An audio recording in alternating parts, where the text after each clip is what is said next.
All right, so I've cut up my my drawer bottoms, and I've cleaned them all up, and I've actually inserted them all into all the drawers to make sure they fit. So they look pretty good. You can see there, very rustic look. What I'm going to do is I tap them in. They're fairly tight, which is good. Tap them in, and all I'm doing is making sure that they're somewhat flush around the edges, and then in the inside that the joint in the middle, because they're not joined in the middle. They're not joined. It's just this is all dry fit, no glue. It's not really necessary. So all I do is at this point is, come on, it's hard to do through the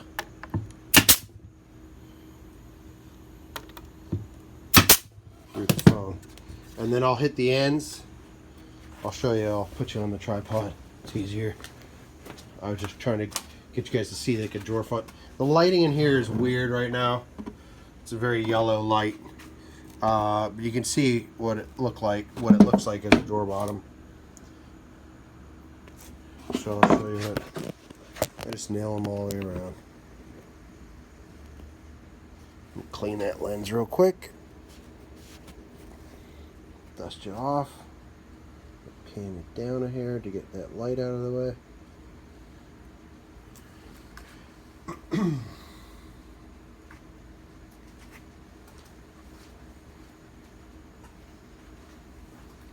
So it's about, I think it's around 9:30 at night. But I'm motivated to get this done because once these drawer fronts are done, I can mount them into my cabinet. Then it all is drawer fronts and paint. Not sure what I'm going to use for drawer fronts at this point, but at least we're progressing some way, in some kind of way here. So I shot those all in. All I do here is I make sure that the corners are relatively close to the bottom. This one's just a little bit, needs to move just a hair. I'm going to hold it with my hand a little bit. Just in that bottom corner there. Doesn't want to cooperate. Pretty close there. Accept it there. I'm just putting 2 on each end. And then about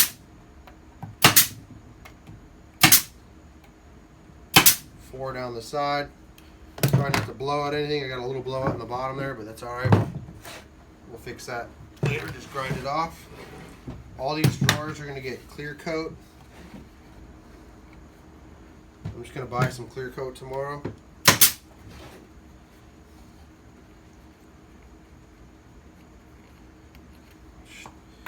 Shot through. This is the only drawer I had to make different. I used oak sides. It was the only wood I had left that was tall enough.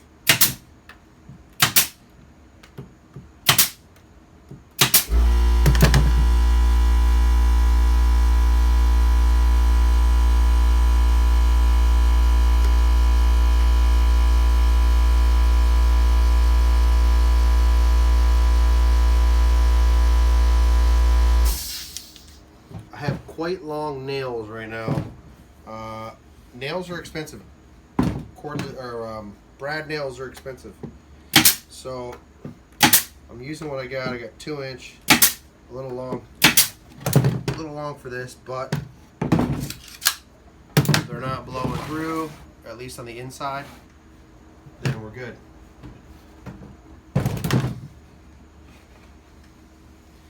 Run my hand around, see if there's anything I want to adjust first. That looks really good right there. I'm going to hit there. That didn't sound like a shot. That doesn't sound like a shot either.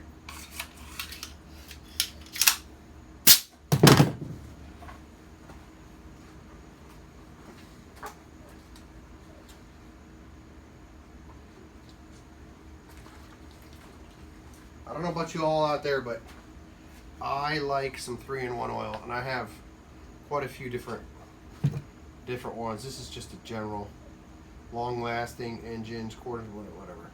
It's an all-in-one.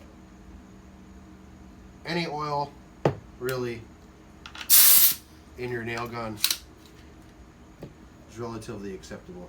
I put a little on my nails because my nails are a little dry themselves. Help out up in the top part there. If you over oil your gun and you're working on something that's important about the finish after, if you've got some kind of fancy wood in your brad nail and you don't want to get a lot of oil on it, so don't over oil the gun, because it will start shooting the oil through onto everything you're working on. I can see a little bit there, but this isn't that crucial. It'll have a chance to dry a little bit.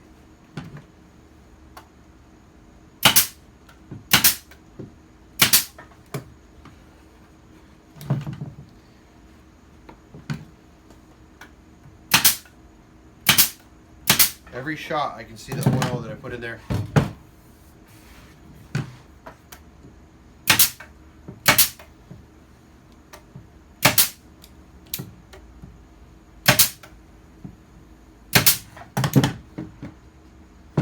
Blowouts.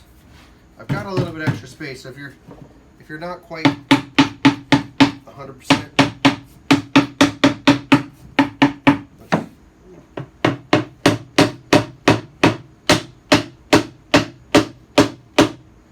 you're better off just leaving them, because that ended up affecting my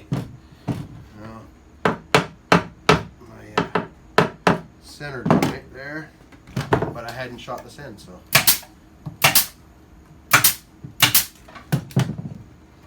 That should help a little bit. There. And then it's got a little bit of a discrepancy here. I'd rather make it flush on the inside and have it a little bit. Oh, that one's just, I'm going to have to let it be. It's not going to agree to it. Stay. That's actually not too bad. Right there. Alright. On to the next.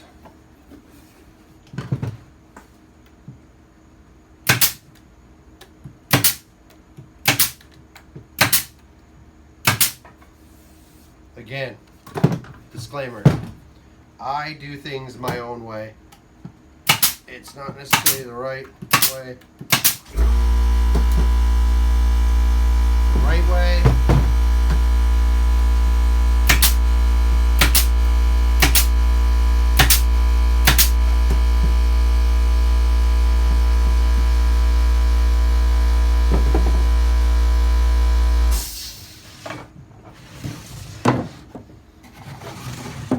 It may not be the right way, but it's what I do. I don't really plan a lot of it, I just kind of go. Sometimes your plans don't work, and if they don't work, then sometimes you just gotta change something. I didn't think much about these drawers to begin with. I knew I needed drawers, but I didn't overthink it. I just went through and found what I could. Once I saw this material, I knew that this was my sides. Then I didn't overthink, what am I going to use for bottom? And when I kept moving on, kept moving along, I thought of why not just make them a rustic bottom. I got it clear coated anyway. So, bed frame,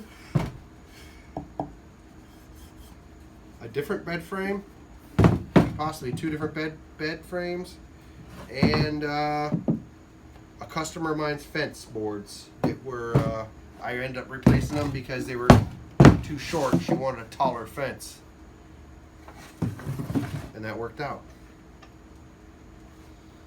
I've got one nail sticking out here.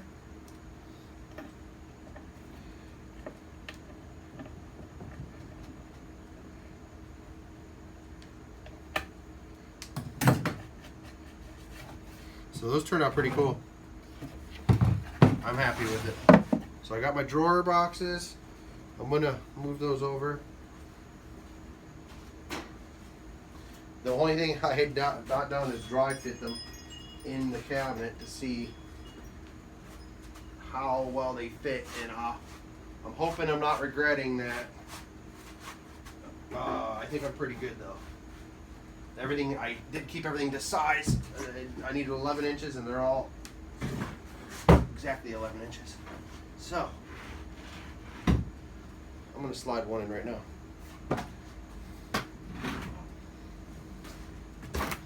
Actually, I'm going to move these over.